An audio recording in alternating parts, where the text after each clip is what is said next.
Hey guys, so this is Act 1, Scene 2, and this is where Cassius shows up to Brutus's house to talk to him about the possibility of getting rid of Julius Caesar. All right, so to do something like this, you got to be pretty cagey about it, right? So this is exactly what he starts off doing, and he says, I know that you're an honorable guy, Brutus. In fact, honor is the subject of my story. That's why I came here today. I don't know what you think about life, but me personally, I would rather die than to worship somebody as ordinary as myself. Okay, he's already starting off hitting Brutus where he lives, okay? Brutus is all about keeping everything equal. Remember from the video, Brutus is basically like the son of the founding fathers, okay? The republic is everything. If you know anything about a republic, it's kind of like what we are, right? One republic, where everybody has equal representation, right?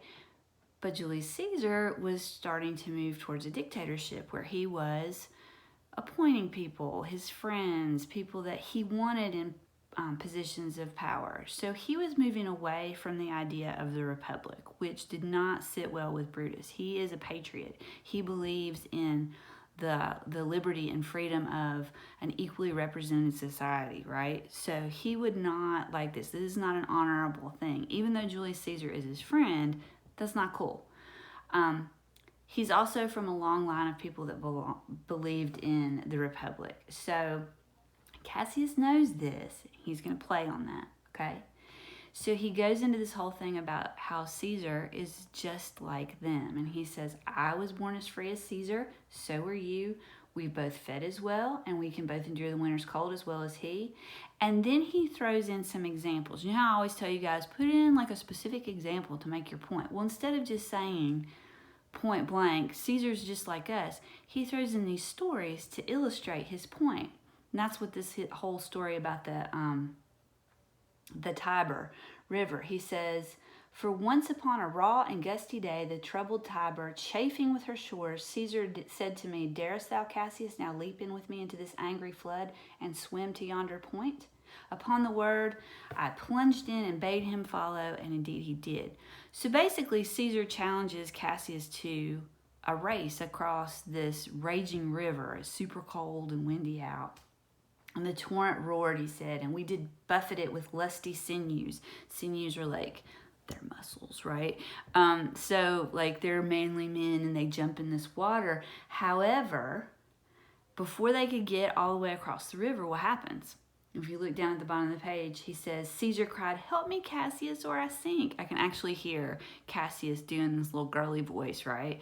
So, because he's trying to convince Brutus that Caesar's weak at this point. And I, like our great ancestor, did from the flames of Troy upon his shoulder the old Anchises bear, so from the waves of Tiber did I, the tired Caesar. I dragged his butt out of the water and got him up onto the bank because he's weak. And then he says, and this is a man that's now become a god, and Cassius is a wretched creature who must bend his body if Caesar carelessly gnawed on him. Really? I'm the one that should bow down to him? I just dragged him out of the water. Then he gives a second story. He had a fever when he was in Spain, and when the fit was on him, I did mark how he did shake. Now pay attention to the words that are used. This is rhetoric, okay? 'Tis true, this God did shake. Little sarcasm. His coward lips did from their color fly, and that same eye whose bend doth all the world did lose his luster. I did hear him groan. Aye, and that tongue of his that bade the Romans mark him and write his speeches in their books, alas, it cried, give me some drink, Titinius, as a sick girl. Ye gods, it doth amaze me, a man of such a feeble temper should so get the start of the majestic world and bear the palm alone. Oof. Okay, this is, he's really like casting a bad light on Caesar here, right? Because he's calling him feeble, his coward lips, he's crying like a girl.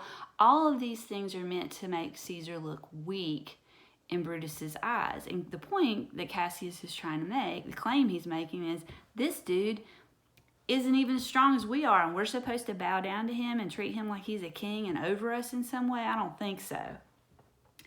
So then if you go to the second page of it, Brutus says, what means this shouting? So they're upstairs in the house, and they hear this shouting down on the street. That's what's going on there. And he says, I do fear the king, or do fear the people should choose Caesar as their king. Well, Cassius is like, oh, yes, I've got him right here. Like, this is the part where he's like, oh, yeah. He's like, oh, do you fear it? Then I must think you would not have it so. Really? Is that what you scared that they're going to pick Caesar as the king? And he says, no, I don't want him as king, even though I love him well, okay? So Brutus is like, no, like, that's not what I believe in, right? But then he's kind of getting a little suspicious here because he says, wherefore do you hold me here so long? What is it that you would have to impart to me? So basically he's saying, Cassius, what do you want? What's the deal? What are you trying to get at, okay? And then he gives Cassius the greatest gift right here. He says, set honor in one eye and death in the other, and I will look on both indifferently. For let the gods so speed me, as I love the name of honor more than I fear death. And Cassius is like, yeah, that's what I thought. So he knows he's got him because he says point blank, I love honor more than I'm afraid of dying, basically. I will do anything to preserve the honor of the Republic. Anything.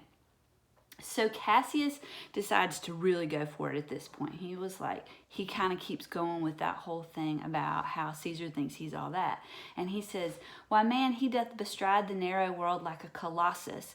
If you guys want to look this up, in fact, next week I may post something about it. The Colossus was like this, one of the 7 wonders of the world, right? It was like this big statue. And he's conjuring this image of this gigantic figure, right? Because he's like saying, we petty men walk around under his huge legs and peep about to find ourselves, what kind of graves? Dishonorable graves. Okay, so that's a very specific word choice, right? This is rhetoric. Again, he's choosing his words very carefully. Men at some time are masters of their fates. The fault, dear Brutus, is not in our stars, but in ourselves, that we are underlings. So here's a little nod. John Green's giving a little nod to Julius Caesar, obviously, and The Fault in Our Stars, right? Which means that if something is written in the stars, it's predestined, right? We've talked about this whole concept before. But he says it's not written in the stars. We don't have to let this happen. Who's in control? We are. We are the masters of our fate, which of course Brutus is going to eat this up, right? Like he totally believes in that we determine our own fate. There's none of this whole, whatever happens, happens, and it was all predestined or whatever. He's like, no, like we're in charge of ourselves. We are the captains of our destiny. And Cassius is playing on that. And then he says, Brutus and Caesar, what should be in that Caesar? Why should that name be sounded more than yours? Write them together, yours is just as fair. Sound them, it doth become the mouth as well. So basically he's saying, you are exactly the same and on equal footing with Caesar. So why are we letting this guy have all the power, right? And then he said, he goes for the whole thing about Rome. If you look at the very top of the next page, or the next column rather, it says, Age, thou art shamed. Rome, thou hast lost the breed of noble bloods. Okay. So this is him like really hitting below the belt on Brutus. He was like, if we let this happen, then we've lost all of our nobility. We don't have any honor anymore. And so he knows that this is going to cut Brutus to the core, right? Like he won't tolerate that. When went there by an age since the great flood that it was famed with more than one man? When could they say, till now, that talked of Rome, that her wide walls encompassed but one man? Now is it Rome indeed, and room enough when there is in it but only one man? Oh, you and I have heard our fathers say, there was a Brutus once that would have brooked the eternal devil to keep the state in Rome as easily as a king. It's like, there was a time when nobody would have tolerated this from anybody. And here we are, bowing down to Caesar and letting him have his way. And then it ends, right? And Cassius doesn't push it anymore, because all he's doing right now is laying the framework. But look at the words he's chosen and the points he's made to illustrate his main claim, which is, we cannot let Caesar be over us because we believe in equality, right? He knows these things are important to Brutus. So when you start doing your writing prompt, what you're doing is you're looking at what's Cassius making a claim about? What's he appealing to? Is he appealing to his emotions? His sense of ethics? What's right and wrong? Yes. His logic? Yeah. Is Caesar more important than you? Okay, so you can pick any of those things. You can say he's appealing to his emotions, he's appealing to his logic, he's appealing to his ethics. All you have to do in your writing prompt is pull out the lines from the text that you think best support that, okay? So you're just proving to me, like, this is what he's doing. And there are like 1,000 examples that you can pull from this. You guys will all have different examples. That's totally fine. Pick the ones that you like the best, okay? What's he doing? Put the quote in there. Basically, Cassius is saying this. That's summarizing the quote. In order to do what? For what purpose? Okay? What's he trying to do? What's the ulterior motive? Okay? And then you're going to do it again and pick two things that he says. What was the point? What was he trying to do?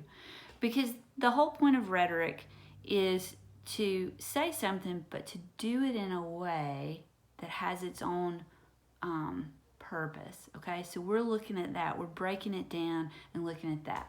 So hopefully that'll help you with the first one and kind of see how Cassius is setting the stage. And give this first writing prompt a try, and I'll post another video about Brutus's soliloquy. Okay? All right, see you, bye.